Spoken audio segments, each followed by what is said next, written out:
My wife left me for a guy with a Porsche the same week I became a millionaire. The catch? I couldn't tell a soul for 2 years, not even her. Here's the question that haunted me.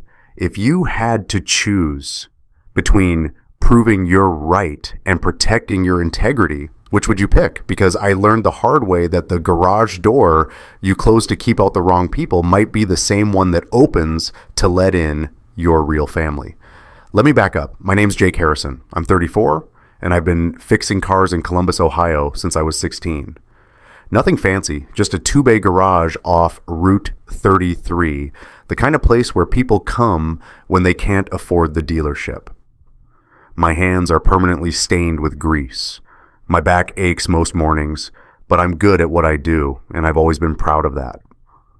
3 months ago, everything fell apart in the span of 48 hours. It started on a Tuesday. I came home from the shop around 7, smelling like motor oil and burnt coffee. Rachel was sitting at our kitchen table with a stack of papers. Her face was different, set, like she'd been practicing this moment in the mirror. "I can't do this anymore," she said. I stood there holding my lunch cooler. "Do what?" "This, us being broke." The word hit me like a wrench to the gut. We weren't broke, we were careful. There's a difference. "Rachel, we're fine. The bills are paid. Emma has everything I need more than you can give, Jake." I set the cooler down slowly. "I gave you everything I had." She looked at me then, and I swear I didn't recognize her eyes. That's the problem. It wasn't enough. By Thursday, she'd moved out, took half the furniture, most of the dishes, and our 7-year-old daughter Emma for half the week. Left the engagement ring in a manila envelope taped to the bathroom mirror. I stood there staring at that envelope for 20 minutes, trying to remember when we'd stopped being enough for each other. The divorce papers came on Friday. That's when my phone rang. "Mr. Harrison, this is Douglas Chen.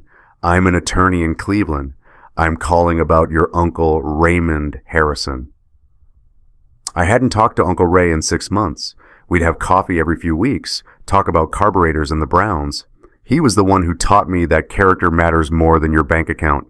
Never married, never had kids, lived in a modest duplex, and drove a 1998 Civic I'd kept running for him. "Is he okay?" I asked. "I'm sorry, Mr. Harrison. Ray passed last week. Peaceful, heart gave out in his sleep." I sat down hard on the couch Rachel had left behind. "He left something for you," Chen continued.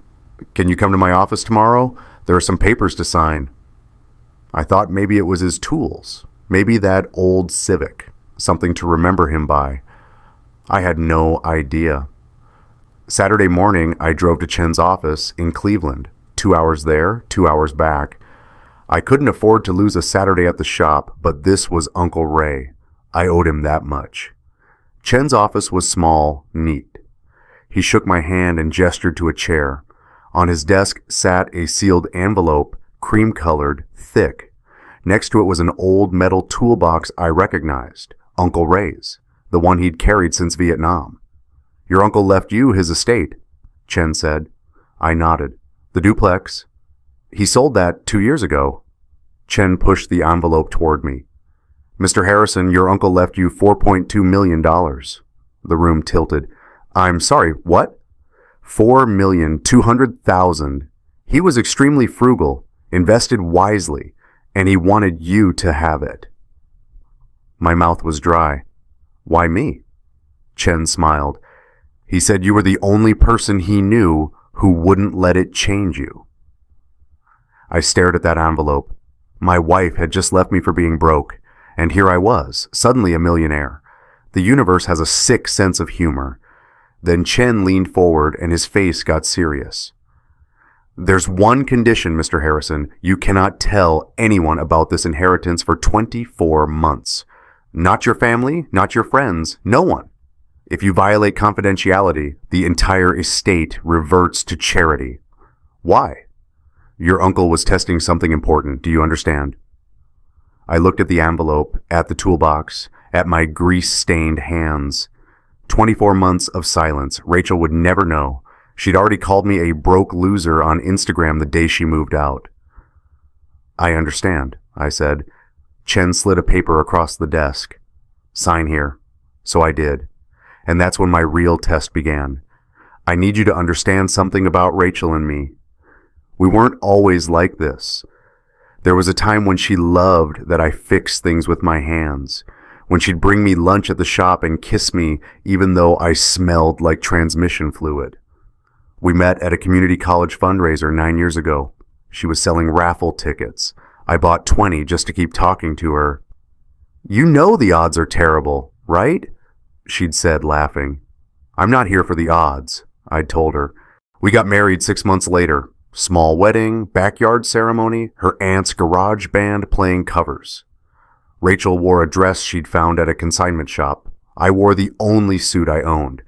When we said our vows, she'd squeezed my hands so hard I thought my knuckles would crack. I love that you fix things, babe, she whispered during our first dance. You make broken things whole again. I thought we'd be okay. We weren't rich, but we were steady. I opened my garage 2 years into the marriage. She worked part-time at a dental office. When Emma came along, Rachel stayed home, and we made it work. Tight, but work. For a while, it was enough. But somewhere around year 5, something shifted. It started small. She'd scroll through Instagram and sigh.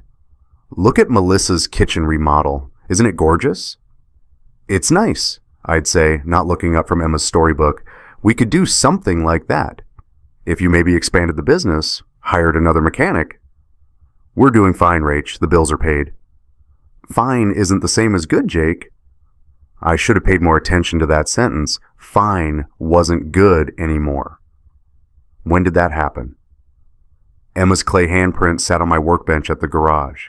She'd made it in kindergarten, pressed her little palm into the clay, and wrote Daddy in wobbly letters. I kept it next to my coffee mug where I'd see it every morning. That handprint reminded me what mattered. Not square footage or granite countertops, just that little girl's hand in mine. But Rachel stopped seeing it that way. The fights got worse. My friends' husbands drive Audis, she said one night, arms crossed in our bedroom. You drive a rust bucket. That rust bucket is paid off, and it runs. That's not the point. Then what is the point, Rachel? She looked at me like I'd asked her to explain quantum physics. I want more. More what? More than this. She gestured around our bedroom like it was a prison cell. It was small, sure. The carpet was old, but it was ours. We'd painted the walls together, hung pictures of Emma's first day of school. I thought we agreed money wasn't our goal, I said quietly. We were kids when we agreed to that. I grew up, Jake. Maybe you should too. That one hurt. I'm not gonna lie. I thought about Uncle Ray then. He'd told me once, over coffee at his kitchen table, that you can tell a lot about a person by how they act when they don't have money. Character is what you do when nobody's watching, he'd said, stirring sugar into his mug.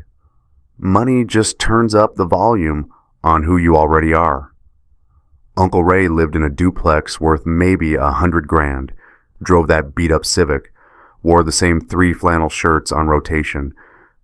But he was the richest man I knew, in the ways that mattered. He'd lend you his last 20 and never ask for it back. He'd show up at 2 a.m. if your car broke down. He taught me how to rebuild an engine and how to keep my word. I tried to be like him, tried to teach Rachel that we were building something solid, even if it wasn't flashy.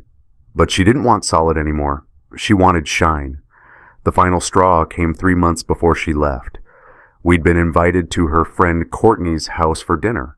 Courtney's husband was some finance guy, made 6 figures, drove a Tesla. Their house had a pool, a goddamn pool in Ohio. Rachel barely spoke to me the whole night.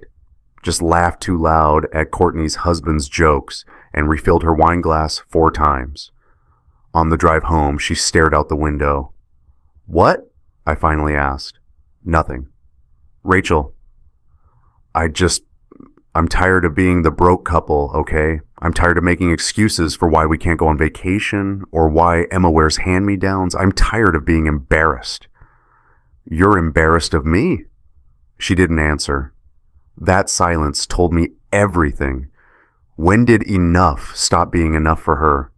I kept that wedding photo on my dresser, the two of us under that backyard arch, grinning like we'd won the lottery. After she moved out, I'd catch myself staring at it, trying to find the moment we'd lost each other. Was it after Emma was born? After her friends started posting vacation photos from Cancun? After I turned down that job at the dealership because I wanted to build my own thing? I'll never know exactly when it happened. But by the time she packed her bags, Rachel had already left me months earlier. She'd just finally made it official. The irony? The week she called me a broke loser online, I was sitting on more money than she'd see in 10 lifetimes. But I couldn't say a word. 24 months. That was Uncle Ray's test. Could I stay quiet? Could I let her walk away thinking I was exactly what she said I was? Here's what I knew for sure. My daughter Emma would be watching how I handled this. She'd see whether I kept my word, whether I stayed decent even when life got ugly. Uncle Ray taught me that character isn't what you do when you're winning. It's what you do when you're losing. So I signed those papers. Let Rachel take half of everything we'd built. Agreed to shared custody. Watched her move in with her sister and start posting about new chapters and knowing your worth. And I went back to my garage with my grease-stained hands and my daughter's clay handprint, and I started rebuilding in silence. The day Rachel served the papers, Emma was at school. Rachel had planned it that way, waited until our daughter was sitting in second grade, learning multiplication tables, so she wouldn't have to see her mother dismantle our family. I was under a Honda Accord when her sister Kelly walked into the garage. I recognized her shoes, those expensive ankle boots Rachel always wanted but said we couldn't afford. Funny how Kelly had them. "Jake, you got a minute?" I rolled out from under the car, wiping my hands on a rag. Kelly was holding a manila folder, the same kind Rachel had left my ring in. My stomach dropped. She couldn't come herself. Kelly's face softened. She thought it'd be easier this way. Easier for who? She handed me the folder. Inside were the divorce papers, typed up all neat and legal. A sticky note on top in Rachel's handwriting. Sign and return within 10 days. My lawyer will contact you. Not, I'm sorry. Not, let's talk about Emma. Just instructions like I was a client, not the man she'd promised to love until death did us part. Kelly, what happened? Just tell me what I did wrong. Kelly sighed. Jake, you didn't do anything wrong. You're a good man. Rachel she wants different things now. What things? A bigger house? Fancier car? I'm building something here. It takes time. I know, but she's done waiting. Done waiting, like I was a bus that never came. Kelly left, and I stood there in the middle of my garage, holding papers that would erase 9 years. The Accord's engine was still ticking, cooling down. The radio was playing some country song about lost love. I turned it off. That night, I went through the house room by room, taking inventory of what Rachel had taken. Half the furniture, the good pots and pans, the TV we'd bought together on Black Friday, the coffee maker. She'd left the cheap stuff, the hand-me-down couch from my mom, the dinged-up kitchen table, the lamp that flickered. She'd also left Emma's stuffed bear, the purple one Emma had slept with since she was 2. It was sitting on Emma's bed, and I realized Rachel had taken all of Emma's good toys, the educational stuff, the nice dolls, but left this ratty old bear because it wasn't worth anything, but it was worth everything to Emma. I picked it up and sat on Emma's bed. The room felt too quiet. In 2 days, Emma would only be here half the time. 4 days with me, 3 with Rachel, then we'd switch. My daughter was about to become a part-time resident in her own childhood. I pressed that bear against my chest, and I'll admit it, I cried. Right there in my 7-year-old's bedroom, with the glow-in-the-dark stars I'd stuck on her ceiling still glowing faintly, I let myself break down. How was I going to afford this? Rachel wanted the house, said she'd buy me out. That meant I needed to find an apartment. She wanted child support. I'd have to calculate what the court would mandate. The garage was barely breaking even most months. I had $947 in my personal checking account. $947.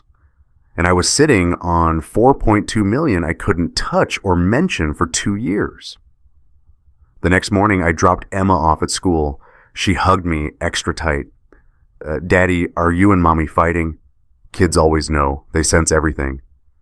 We're figuring some things out, sweetheart. Is it because we don't have a pool? My heart cracked. No, baby, it's not about pools. Jesse's mom said we're poor. Are we poor? I knelt down so we were eye to eye. Emma, listen to me. We have everything we need. You're fed. You're safe. You're loved. That's not poor. That's rich. She thought about that. Okay, Daddy. But I could see the confusion in her eyes. She was 7. She didn't understand why her mom was suddenly living somewhere else, or why half her toys had disappeared overnight. How do you explain to a child that her mother chose differently? That some people value things over people? You don't. You just hold them and hope they turn out okay. That afternoon, Rachel's Instagram updated. A photo of her at a coffee shop, hair done, makeup perfect, smiling like she'd just been released from prison.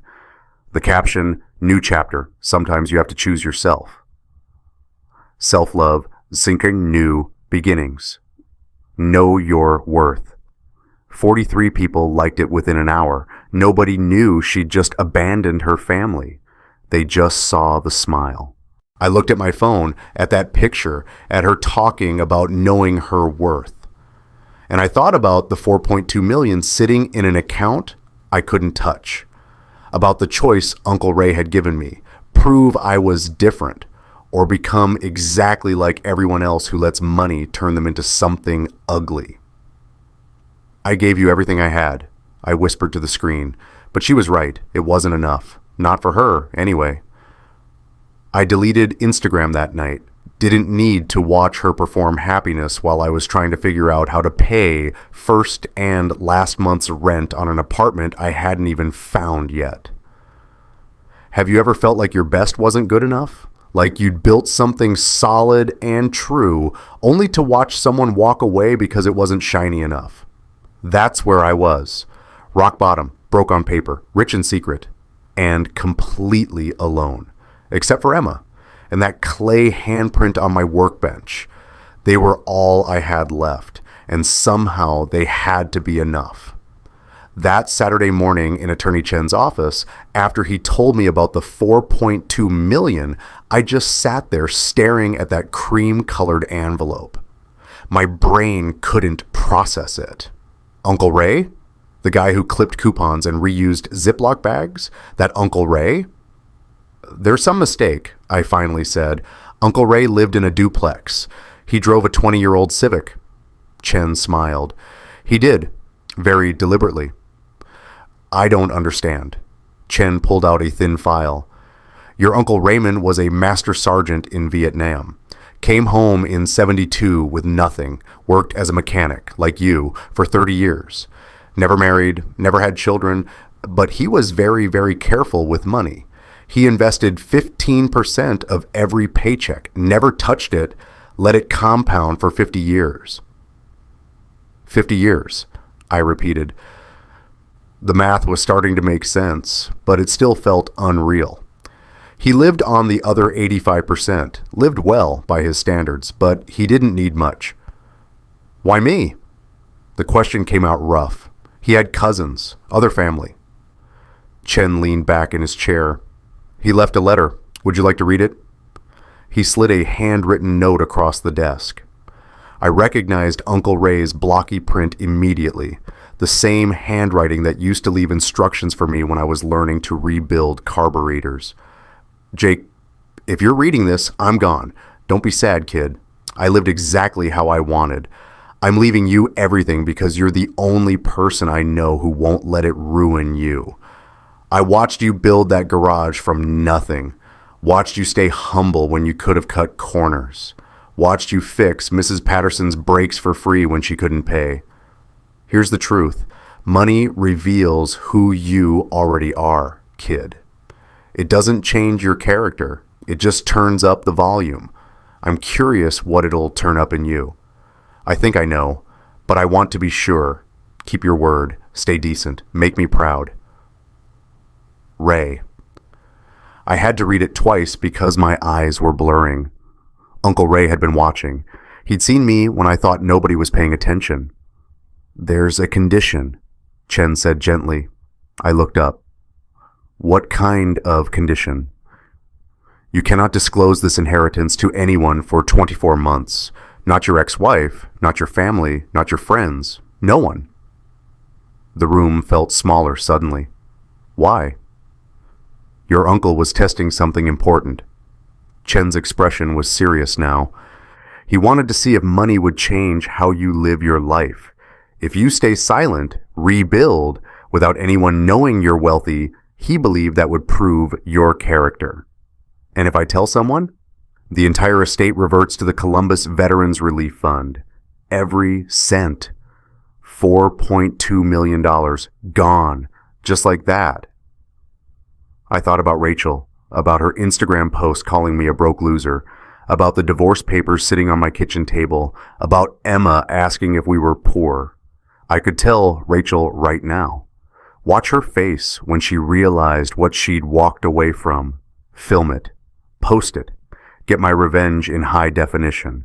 Or I could keep my word to a dead man who'd trusted me.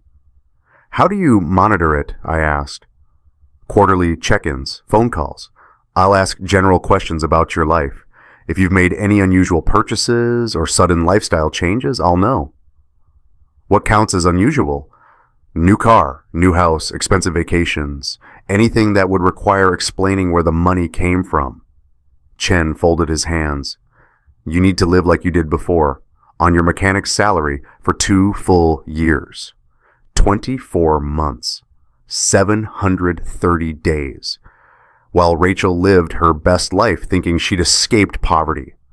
Can I invest it? Use it to grow the principal? Yes, but conservatively. And you manage it yourself through the trust account I'll set up. No financial advisors you'd have to explain it to. I looked at Uncle Ray's letter again. Keep your word. Stay decent. When does the clock start? The day you sign the acceptance papers, which would be today. Today. The same week Rachel left me. The same week she told the world I wasn't enough. Could I really keep this secret from everyone? I thought about Emma. About what I'd teach her if she saw me blab this secret for revenge. I'd be showing her that integrity is negotiable, that your word only matters when it's convenient. Uncle Ray had given me $4.2 million, but the real gift was the chance to prove I was the man he thought I was. I'll do it, I said. Chen slid the papers toward me. Sign here and here, initial here. My hand was steady. That surprised me. But I realized this wasn't scary. It was clarifying. For 2 years, I'd know exactly what kind of man I was. No hiding, no excuses. I signed my name. Chen opened a desk drawer and pulled out an old metal toolbox. Uncle Ray's. Scratched and dented, covered in faded stickers from job sites and military bases. He wanted you to have this too. I ran my hand over the cool metal. Uncle Ray had carried this box since before I was born. Inside would be his tools, the ones he'd taught me with, the ones that had built his whole life. There's one more thing. Chen produced a second envelope, this one sealed with red wax. Don't open this until the 24 months are up, he left instructions. What's in it? I don't know, but he said you'd understand when the time came. I took both envelopes, the toolbox, the weight of $4.2 million and 2 years of silence. Chen walked me to the door. Break silence early, you lose every cent. Can you do it? I thought about Emma's clay handprint, about Uncle Ray's Civic, about Rachel's Instagram smile. Yeah, I said. I can do it. Chen shook my hand. Your uncle believed in you. Don't prove him wrong. I walked out of that office carrying a toolbox and a secret that would change everything. The November wind hit my face, and I stood there in the parking lot looking at Cleveland's gray skyline. Nobody knew.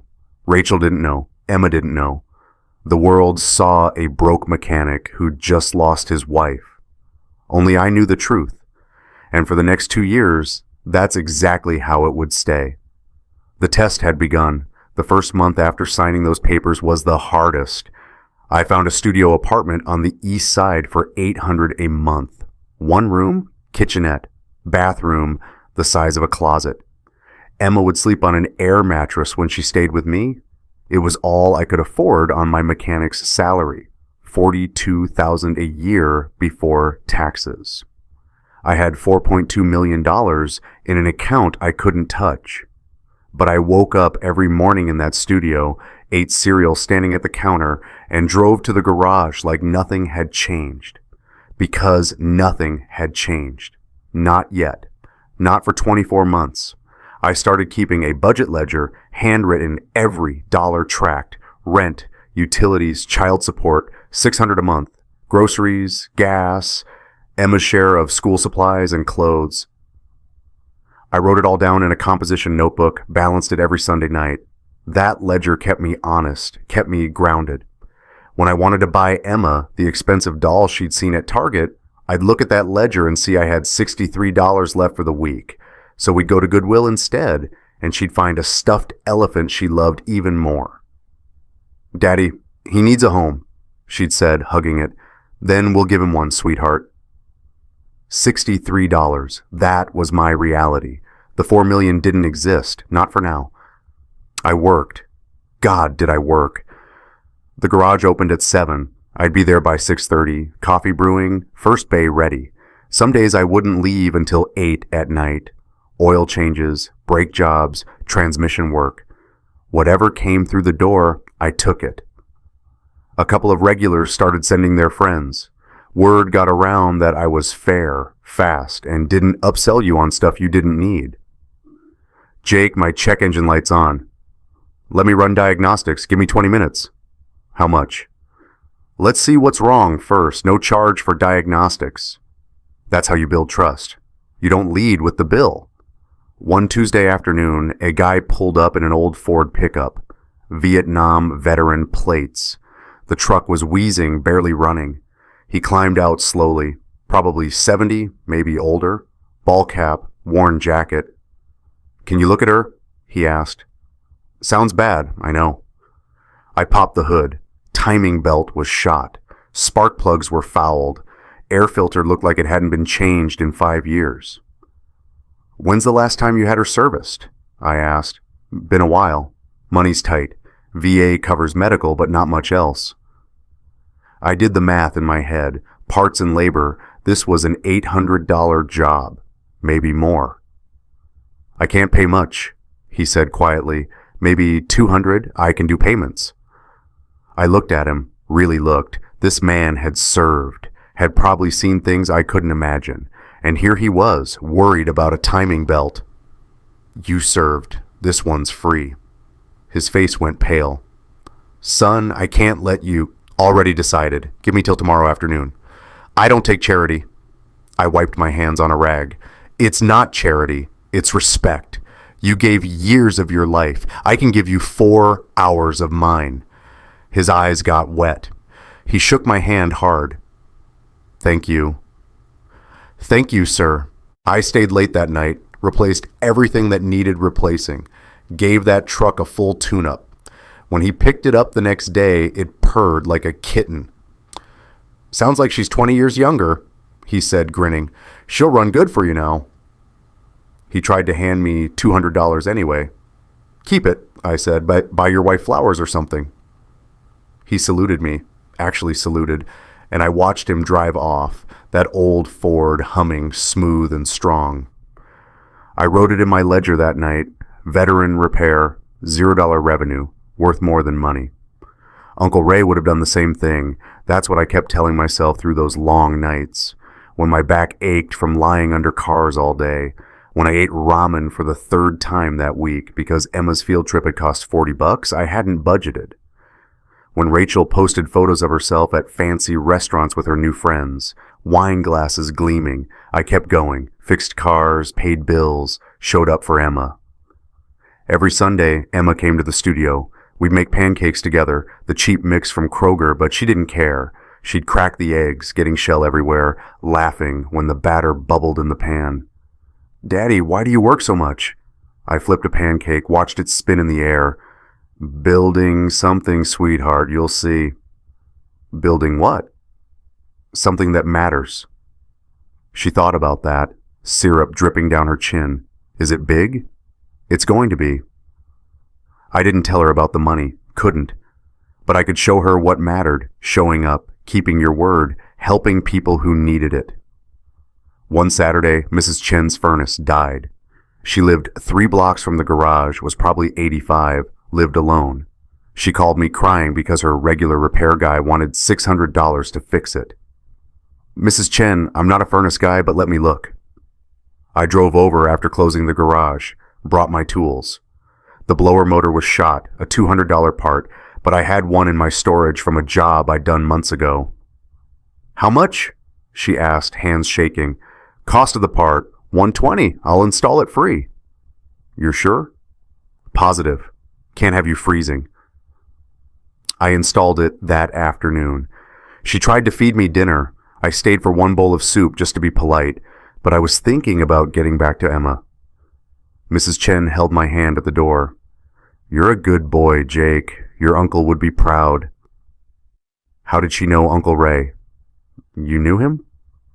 "For 40 years. He fixed my late husband's car once for free. Said he was paying forward a kindness someone had done for him." The circle gets wider. Kindness spreads. That's what Uncle Ray had taught me. But what if I told you the hardest part wasn't the work? It was the silence. Every time Emma asked why we couldn't afford something, every time I saw Rachel's Instagram stories, her at the mall, new purse, new shoes, every time someone at the diner would talk about their vacation plans and I'd have to smile and say, maybe next year. I wanted to scream, I have $4 million. I'm not broke. I'm not a failure. But I didn't. I bit my tongue. I kept my word. One Wednesday night, I sat at the community diner on 5th Street, place called Rosie's. I went there once a week, meatloaf special, $6, coffee included. I'd bring a book, sit in the back booth, eat slowly. That's where I first saw her, Sarah. She was sitting 3 booths down, wearing scrubs. ER nurse, I'd later learn. She had a kid with her, maybe 9 or 10, not hers, her nephew. They were doing homework together, and she was patient. The kid couldn't get a math problem, and she walked him through it 3 times without frustration. I found myself watching, not in a creepy way, just noticing the way she listened, the way she corrected him gently. She looked up once, caught me staring. I looked away, fast, embarrassed. But when I glanced back, she was smiling. That night I drove home thinking about that smile, about how long it had been since someone had looked at me like I wasn't broken. But I had 23 months left on my promise. No time for complications, no time for anything except work and Emma and keeping my head down. I went home, opened my ledger, wrote down the day's numbers, balanced the budget. In my desk drawer, I still had that wedding photo, me and Rachel under the backyard arch. I'd been carrying it around for weeks, not sure what to do with it. That night I finally knew. I took it outside to the apartment complex's grill area, lit a match, watched the photo curl and blacken, our faces disappearing into ash. Rachel had moved on. It was time I did too. Not with someone new, not yet, but with myself, with the man I was becoming in the silence. I fixed cars, I paid bills, I showed up for Emma, I helped people who needed it. Some nights I cried in that garage, but I never quit, because Uncle Ray was watching, and more importantly, Emma was watching, and I'd be damned if I'd let either of them down. 3 months into my silence, Rachel's Instagram became a highlight reel of her new life. I'd deleted the app, but Emma would show me sometimes. She'd scroll through on Rachel's phone during custody exchanges, and I'd catch glimpses over her shoulder. Rachel at a steakhouse, wine glass raised. Caption, finally living my best life. Rachel in front of a BMW, not hers, I'd learn later, rented for the photo. Rachel wearing designer sunglasses, holding a Gucci bag, standing next to a guy in a tailored suit. That's Marcus, Emma said quietly one Thursday when I picked her up. Mommy's new friend. New friend. That's what 7-year-olds call it. He seems nice? I asked, keeping my voice neutral. Emma shrugged. He talks about money a lot. Of course he did. I didn't look Rachel up myself, didn't need to, but word travels in a small community, especially when someone's trying to look rich. One of my customers, Teresa, worked at the mall. She came in for an oil change and couldn't help herself. Jake, I saw your ex at Nordstrom yesterday. I kept my eyes on the dipstick. Yeah? She was returning a purse. Lady at the counter said it was fake. I didn't respond. Just thought you should know. She's telling everyone she's dating some finance guy, but my cousin works at Enterprise. That BMW she posts, it's a rental. Teresa, I appreciate it, but I'm not keeping tabs. You're better off without her, honey. Maybe. But Emma wasn't better off with parents who lived in different worlds. I saw Rachel's posts occasionally when Emma left her iPad open. Each one was carefully staged. Each caption was about freedom, self-love, knowing your worth. But here's what I noticed, the comments. Girl, is that bag authentic? The stitching looks off. Saw you at Olive Garden last week, but your post says you were at Morton's? Marcus's LinkedIn says he's an insurance adjuster, not a finance exec, LOL. People were catching on. Rachel's followers were doing the math, and it wasn't adding up. Part of me wanted to feel satisfaction, wanted to watch her performance crumble. But mostly I just felt sad. Sad that she needed this so badly. Sad that our daughter was caught in the middle. One Sunday when I dropped Emma back at Rachel's sister's place, Rachel still couldn't afford her own apartment. I saw something that stuck with me. Through the window, Rachel was holding our old wedding photo, the one I'd burned. She must have kept a copy. She was just sitting there on the couch, staring at it, and I swear I saw tears on her face. Then her phone buzzed. She wiped her eyes fast, checked the screen, smiled that performance smile, and the moment was gone. She wanted the life she thought Marcus represented. But late at night, when nobody was watching, maybe she missed what we'd had, or maybe I was just seeing what I wanted to see. Emma came running out, backpack bouncing. Daddy, can we get ice cream? Not today, sweetheart. Maybe next week when I get paid. She didn't complain, just climbed in my truck, buckled herself in. Rachel appeared in the doorway, phone in hand, probably already composing her next post. She looked at me, and for half a second, something flickered across her face. Regret? Doubt? I couldn't tell. Emma needs new shoes, she called out. Her toes are cramped. I'll take her this weekend. She needs the good ones, not Walmart. I felt my jaw tighten, but I kept my voice level. She'll get what she needs. Rachel's eyes narrowed. Must be nice, not having to worry about quality. I could have said so much right then, could have told her about the $4 million, could have watched her face collapse. Instead, I said, Emma's got everything that matters. I drove away.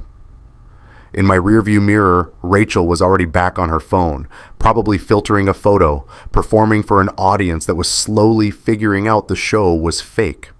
My phone buzzed at a red light, a text from a number I didn't recognize. Saw your ex at the jewelry store. Tried to return a bracelet. Store said it was costume jewelry from Amazon. Thought you'd enjoy that. I deleted the text. Didn't respond. People wanted me to celebrate Rachel's failures. Wanted me to join the commentary, pile on, get my revenge. But that's not who Uncle Ray raised me to be. Rachel was drowning. And yeah, she jumped in herself. But Emma was watching how I'd react to her mother's struggle. I could have thrown her a rock, made it worse, felt that temporary satisfaction, or I could just keep swimming, stay in my lane, let her figure it out. I chose swimming because Marcus would eventually figure out what I already knew. Rachel was chasing something she'd never catch. And when he left, when the performance finally collapsed, Emma would need at least one parent who'd stayed solid. That parent was going to be me, even if it meant watching in silence for 21 more months. I kept going back to Rosie's Diner every Wednesday night. Same booth, same meatloaf special. And every Wednesday, Sarah was there with her nephew. It took 3 weeks before we actually spoke. I was leaving, paying at the counter, when the kid dropped his math homework. Papers scattered across the floor. I bent down, helped him gather them up. "Thanks," he mumbled. "No problem." I handed him the stack. "Fractions? I hate them." "Yeah, they're tough. But here's a trick." I grabbed a napkin, drew a quick diagram.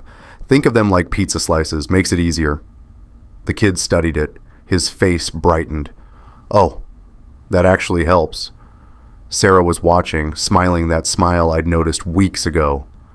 "You're good with kids," she said. "I've got a 7-year-old. Had to learn fractions twice." "Sarah Mitchell," she extended her hand. "Jake Harrison." Her handshake was firm, confident. I noticed the scrubs, the tiredness around her eyes. "Long shift?"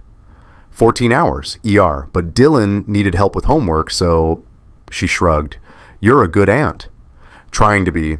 His mom, my sister, passed 2 years ago. Someone's got to show up." There it was, that weight, the kind you carry quietly because what else can you do? "I'm sorry," I said. "Me too. But Dylan's a good kid. We're figuring it out." Over the next few weeks, Wednesday nights became something I looked forward to. We'd sit in our separate booths, but we'd talk across the aisle. Small stuff at first, weather, Browns games, the price of gas, then bigger stuff. She told me about raising Dylan alone, working doubles to afford his tutoring. I told her about Emma, about the divorce, about trying to be enough when the world kept telling me I wasn't. "You're doing better than you think," Sarah said one night. "I'm barely keeping it together." That's called being a parent. Nobody has it figured out. She didn't judge, didn't offer solutions, just listened. That was rare. One Saturday, Emma and I were at the garage. I was teaching her how to check tire pressure, never too early to learn, when Sarah and Dylan walked past. "Mr. Jake," Dylan called out, waving. They came over. Dylan was holding a small toy car, the kind you wind up, but the wheels weren't turning right. "Can you fix this?" he asked. "It's my favorite." I took it, examined it. Simple problem. Axle was bent, spring was loose. "Give me 5 minutes." I brought it to my workbench, Emma watching over my shoulder. Sarah and Dylan waited by the bay door, talking quietly. I straightened the axle, reattached the spring, tested it. The little car zipped across the bench. "Good as new," I said, handing it back. Dylan's grin was worth more than any payment. "How much do I owe you?" Sarah asked. "Nothing. It's a toy car. Took 3 minutes." "You sure?" "Positive." Sarah looked at me differently then, like she was seeing something she hadn't expected. "You're good at fixing broken things," she said quietly. "It's what I do." Emma tugged my sleeve. "Daddy, can we show them the tire thing?" So we did. All 4 of us crowded around Emma's bike, learning how to check pressure, pump air, understand PSI. Dylan and Emma laughing when the gauge made that hissing sound. Sarah getting grease on her hands and not caring. "Miss Sarah, you got grease on your nose," Emma giggled. Sarah wiped it with the back of her hand, making it worse. We all laughed, and the sound echoed off the garage walls. That's when I knew. This felt right, natural. Like family, but without the performance. Afterward, we walked to the ice cream shop 2 blocks over. My treat, $12 for 4 cones. Worth every penny to watch Emma and Dylan race ahead, arguing about which flavor was best. "Your ex must be crazy," Sarah said as we walked. I shrugged. She wanted different things. "Like what?" "More. Always more." Sarah licked her cone thoughtfully. "More of what?" "Money, status, the stuff you can show off." "That's exhausting." Yeah, it was. We walked in comfortable silence. Emma's laughter drifted back to us. "Can I ask you something?" Sarah said. "Sure." "Are you still hung up on her? Because I need to know before..." She stopped herself. "Before what?" She met my eyes. "Before I start thinking about you in ways I probably shouldn't." My heart did something weird. Jumped, maybe. It had been so long since someone looked at me like that, like I was worth something exactly as I was. I'm not hung up on her, I said honestly, but I'm still figuring out who I am without her. That's fair, Sarah smiled. Take your time. I'm not going anywhere. You don't care that I gestured at myself, grease-stained jeans, secondhand jacket, the opposite of Marcus with his rented BMW. That you're what? A good dad, a skilled mechanic, someone who fixes toy cars for free? She shook her head. Jake, I'm an ER nurse. I see people at their worst. I know the difference between someone who's broke and someone who's broken. You're not broken. I didn't know what to say to that. Emma came running back. Daddy, Dylan says we should teach him about oil changes next time. Next time? I looked at Sarah. If that's okay, she said, we could make it a thing. Yeah, I said, feeling something close to hope. Let's make it a thing. That night, driving home with Emma asleep in the passenger seat, I thought about Sarah's words. You're not broken. Maybe I wasn't. Maybe I was just in the middle of becoming someone better, someone Uncle Ray would recognize. 8 months into my silence, something started nagging at me. I'd been fixing cars, paying bills, showing up for Emma. But Uncle Ray's test wasn't just about keeping quiet. It was about who I'd become in that silence.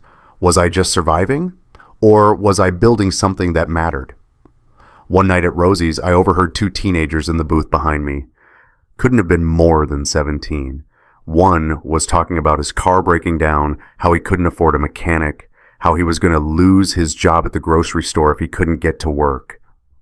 Man, I wish I knew how to fix it myself, he said. That's when it hit me. The next Saturday, I put a sign in my garage window, free auto repair workshop, high school students, Saturdays 9 a.m. 3 kids showed up the first week. By week 4, I had 12. I taught them everything Uncle Ray had taught me. How to change oil, replace brake pads, diagnose engine codes, read a timing belt, the basics that could save you hundreds of dollars and give you a skill for life. Why are you doing this for free? A kid named Marcus asked. Different Marcus, good kid, just dealt a bad hand. These kids need skills, not handouts. I was them once. You were poor? I was uncertain, didn't know what I was good at. My uncle showed me, now I'm showing you. One girl, Destiny, had a natural touch. She could listen to an engine and tell you what was wrong before the diagnostic computer did. Mr. Harrison, you think I could do this, like as a job? Destiny, you've got better instincts than half the mechanics I know. But I'm a girl. So, tools don't care about your gender, neither do engines. Her smile could have powered the whole garage. Week 10, a local news crew showed up. Someone had called them, one of the parents probably. They wanted to do a story about the mechanic with heart. I almost sent them away, but the kids were excited. And maybe I thought it could inspire other people to teach what they know. So I agreed. The reporter was young, eager, microphone in my face between lessons. Why do this for free?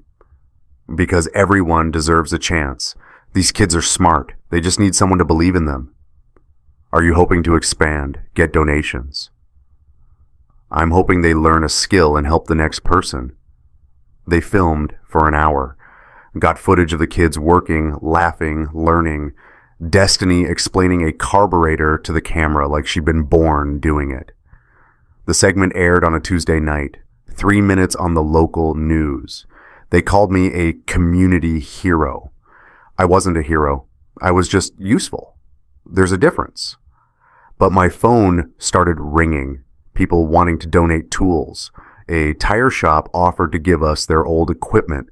A parts supplier said they'd give us wholesale prices on anything we needed for the workshop. What would you build if money wasn't the goal? I was building this, a place where kids learned that their hands could create value, that they didn't need a college degree to have a skill worth something. One of those calls came from Mrs. Patterson, the widow whose brakes I'd fixed months ago. She was crying. Jake, I saw the news. I want to help. Can I sponsor a student? Pay for their tools? Mrs. Patterson, you don't have to. My husband was a mechanic. He would have loved this. Please. How do you say no to that? That Saturday, I had 19 students. The garage was packed. Some had to work outside in the lot. Nobody complained. A veteran came by that afternoon, the same one whose timing belt I'd fixed for free. He was carrying something wrapped in cloth. You remember me? He asked. Of course. How's the truck running? Like a dream. Listen, I heard what you're doing. I can't donate money, but... He unwrapped the cloth. Inside was a wedding band, gold, tarnished. This was my father's. Got damaged in a house fire. Can't wear it no more. But I heard you melted down a ring once to help someone. Thought maybe you could use this. For one of the kids, or however helps. I held that ring, felt the weight of it, the history. I thought about my own wedding ring, the one Rachel had returned, the one that represented broken promises. I know exactly what to do with this, I said. That week I took both rings, his father's and mine, to a jeweler I trusted, had him melt them down, used the gold to repair this veteran's own wedding band, made it whole again. When I gave it back, polished and perfect, he cried, Son, you didn't have to. Your father's ring should live on your hand. That's where it belongs. He hugged me, hard. And I realized this was wealth, this moment, not the 4 million in an account I couldn't touch. This. The news segment made its way online. Facebook, local community pages. By Thursday, I'd gotten 87 messages from people who'd seen it. One of those messages was from Rachel's friend Courtney. Just 3 words. Rachel saw this. I stared at those words. Somewhere out there, Rachel was watching me teach kids for free, watching people call me a hero, watching me build something that mattered, and she was realizing what she'd walked away from. But I wasn't doing this for her. I was doing it for the kids in my garage, for Destiny, who wanted to be a mechanic, for Marcus, who needed a second chance, for Emma, who'd learned that your legacy isn't what you own, it's what you give. Mr. Harrison, Destiny called from under a Honda. I think I found the problem. Show me. I walked over to her bay, leaving my phone on the workbench. Rachel could watch all she wanted. I had work to do. It happened on a Thursday night, 11 months into my silence. I was closing up the garage, wiping down the last workbench, when headlights cut across the bay. A car I didn't recognize, some compact rental. The engine cut off, door opened, and Rachel stepped out. I hadn't seen her in person for 3 months. We'd been doing Emma exchanges through her sister, but here she was standing in my garage parking lot, and she looked wrecked. Makeup smeared, hair unwashed. Designer purse, probably fake, hanging crooked off her shoulder. The filtered Instagram version of Rachel was gone. This was the real thing underneath. Jake, can we talk? I set down my rag slowly. What's wrong? Everything. Her voice cracked. Can I come in, please? I didn't move toward the door, didn't invite her further, just stood there, grease-stained and tired, waiting. Marcus left me, she said. I'm sorry. Are you? Bitter, defensive. Yeah, Rachel, I am. I don't wish bad things on you. That seemed to catch her off guard. She wrapped her arms around herself, even though it wasn't cold. He found out about my credit cards, the debt. He said I lied about everything.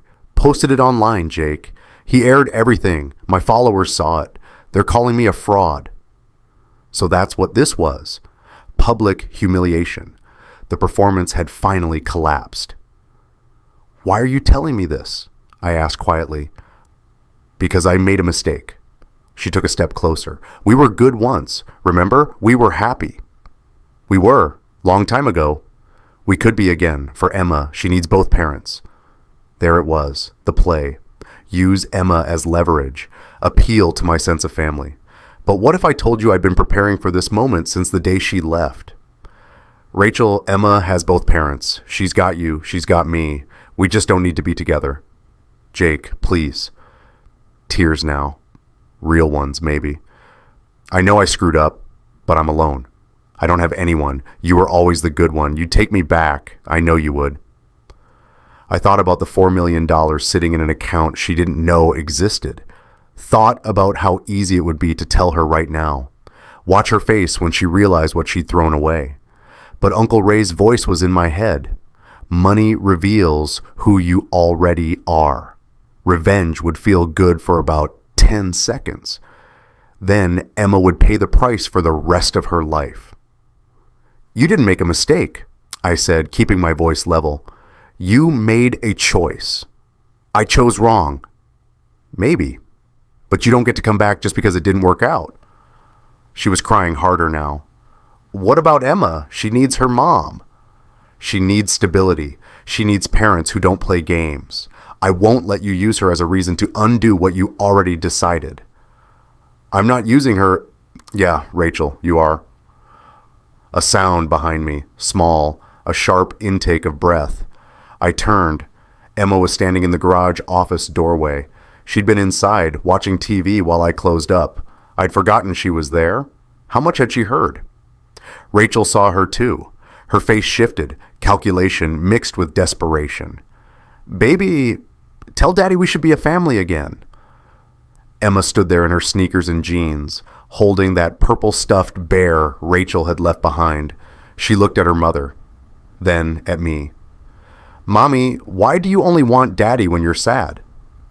The silence that followed could have stopped time. Rachel opened her mouth, closed it. No answer came. Emma walked past her mother and stood next to me, grabbed my hand. I want to stay with Daddy. He doesn't leave. Rachel's face crumbled. Emma, I didn't leave you. I left... You left us. Emma's voice was small but certain. Daddy fixes things. You just break them out of the mouths of 7-year-olds. The truth, simple and devastating. Rachel's eyes went to the workbench, to Emma's clay handprint sitting there, right where it had been for a year. The one that said Daddy in wobbly kindergarten letters. She moved toward it, fast. Like if she could take it, she could take back some piece of what she'd lost. I stepped in front of her, blocked her path. That stays with me, I said quietly. It's hers. I'm her mother. And she made it for me. It's not yours to take. We stood there, 3 feet apart, 2 people who'd promised forever and delivered about 8 years. I loved you, Rachel whispered. I know, but love's not enough when you don't respect what you have. She looked at Emma one more time. My daughter pressed closer to my leg, bare, clutched tight. Rachel turned, walked back to her rental car, paused with her hand on the door. You'll regret this, she said, not angry, just hollow. Maybe, but I'll sleep okay tonight. She got in, started the engine, drove away. I watched her taillights disappear, then I reached up and pulled the garage door down. The metal rattled, settled into place with a solid thunk. Boundary set, door closed. Emma looked up at me. Daddy, are you sad? I knelt down, eye level with her. No, sweetheart, I'm okay. Mommy's not coming back, is she? Not like that, no. She thought about it, then hugged my neck, bare squished between us. Good. We stood there in the quiet garage, just us. And for the first time in 11 months, I felt like I could breathe all the way. Headlights flashed across the window. For a second, my heart sank. Rachel coming back. But it wasn't Rachel's rental. I opened the garage door, Sarah's car. She climbed out, saw my face, read the whole story in 2 seconds. Bad timing? She asked. Perfect timing, actually. She walked in, saw Emma, smiled that smile that made the world feel less heavy. Hey, Dylan's in the car. We were going to grab pizza. You two want to come? Emma nodded hard. Can we, Daddy? I looked at Sarah, at the open door behind her, at the possibility of something real, built on honesty instead of performance. Yeah, I said, and let's go. We walked out together. I locked up, checked the door twice. Old habit.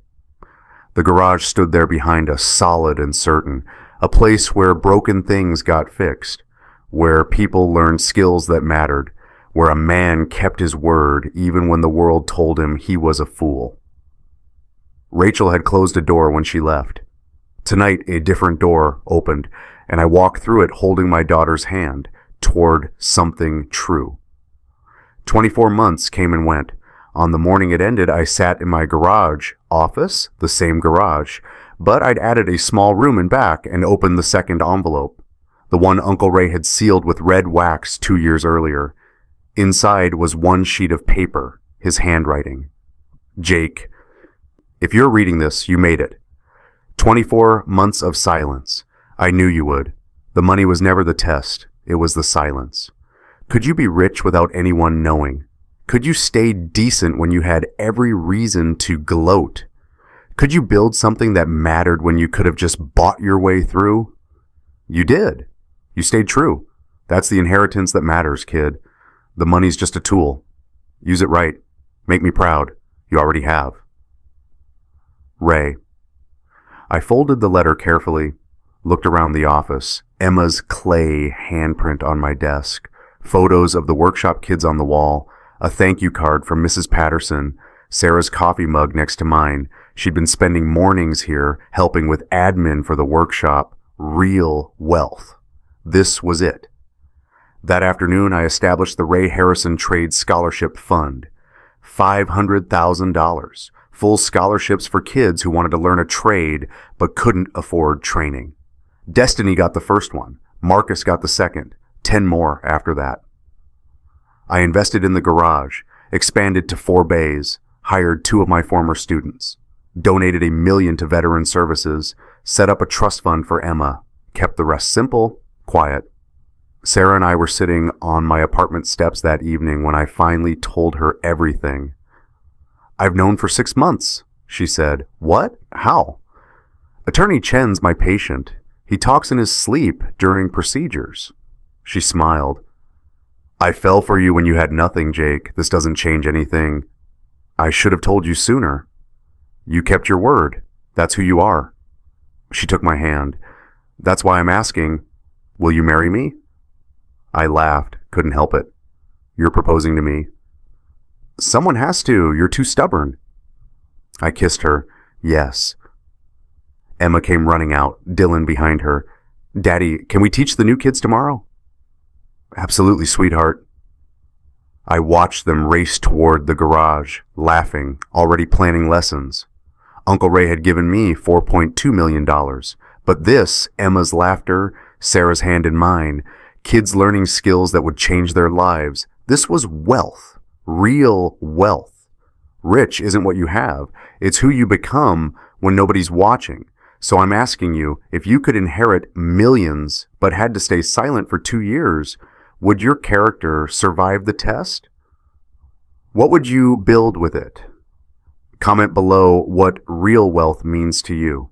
I'd love to hear your answer, because at the end of the day, money just turns up the volume on who you already are. Make sure you like what it amplifies.